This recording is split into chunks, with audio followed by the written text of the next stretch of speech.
Dane, Wisconsin. On a recent summer evening, dozens of farmers, public officials, dairy workers and rural residents took their seats in the lofty pole barn of Rip's Dairy Valley Farm to talk about the health of Wisconsin's dairy industry. The main topic of the night, pushed to the forefront by the election of President Donald Trump, immigration.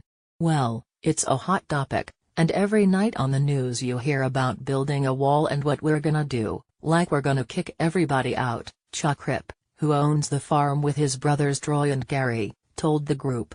First of all, Trump has a lot of power, but I don't think he has that much power. He doesn't quite understand, I don't think, everything that involves in our lives, all the time here on the dairy farm.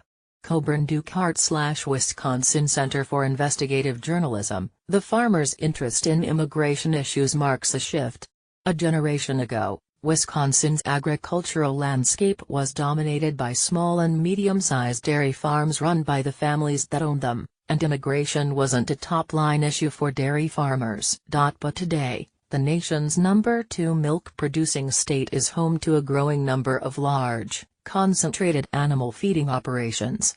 These businesses, which operate 24/7, year-round, require work that some farmers insist most Americans will not do. The number of workers on dairies in Wisconsin has nearly doubled since 2006 to about 14,000, according to federal figures.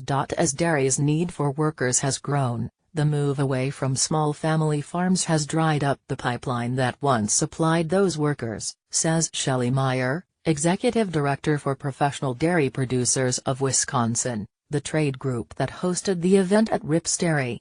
Rural areas in Wisconsin and across the nation have been losing population. Between 2000 and 2010, Wisconsin's population grew by 6%, but more than a quarter of Wisconsin's 72 counties lost population. We're just short of people, Meyer said.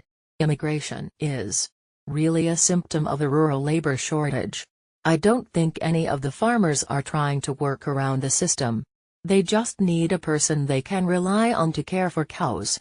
Coburn Ducart / Wisconsin Center for Investigative Journalism. Tim Keller, who milks 330 cows on his 600-acre farm near Mount Horeb, about 25 miles west of Madison, has another theory about the importance of immigrant labor to dairy operations. Immigrants work harder.